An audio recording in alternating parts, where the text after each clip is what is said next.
I think for a lot of trans people who are in the industry, it's going to be very inspiring to see a trans woman as a lead female role.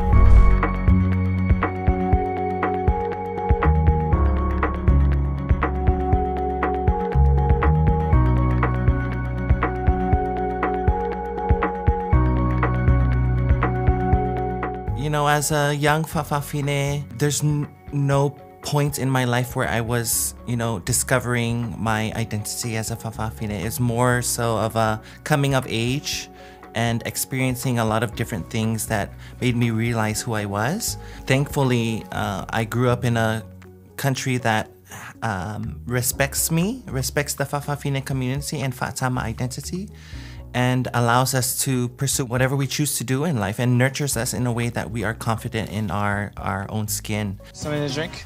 Whiskey, beer, wine? Yep, we got all those. Which one? Whiskey, beer, and wine.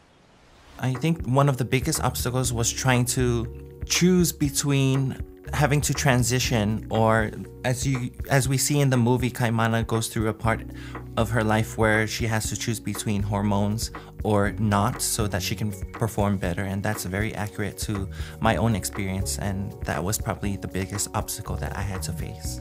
I first became aware of the story through the documentary with the same name, and it was a few years ago that I watched it, and I was just, I was really engrossed and swept away with the story of triumph through adversity. And you know, this team had started from nothing, they went even lower than that, and the tenacity to keep going despite the odds was something that I found very powerful. This is Taika's movie, and we just left it to him to do as he pleased with it, and we trusted him because he's a Pacific Islander. We knew that he would do the right thing in representing or portraying the Pacific people in a good light.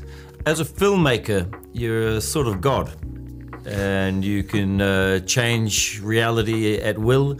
You can right the wrongs of history. So for me, the documentary was a version of the truth, but it was not the truth that I wanted.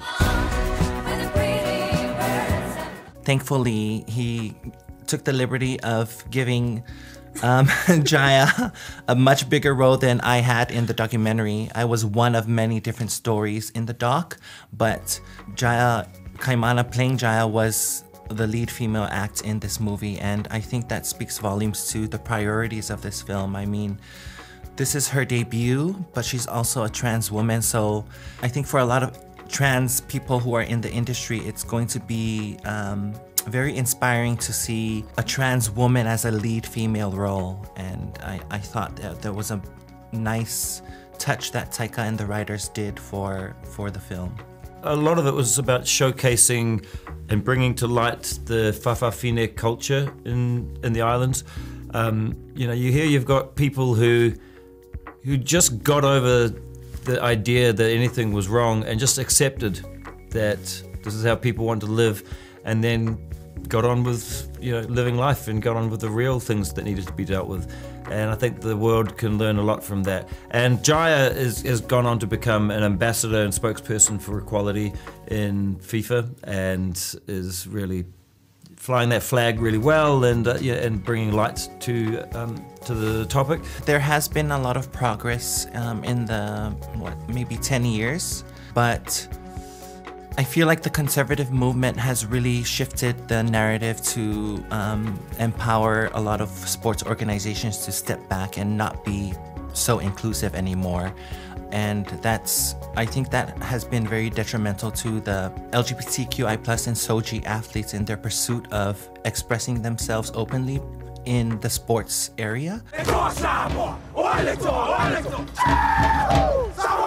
So I hope that this film can help open the eyes of communities around the world and help them be more inclusive to allowing people like Jaiyah in the film to pursue her passion in sport and just be true to herself as well.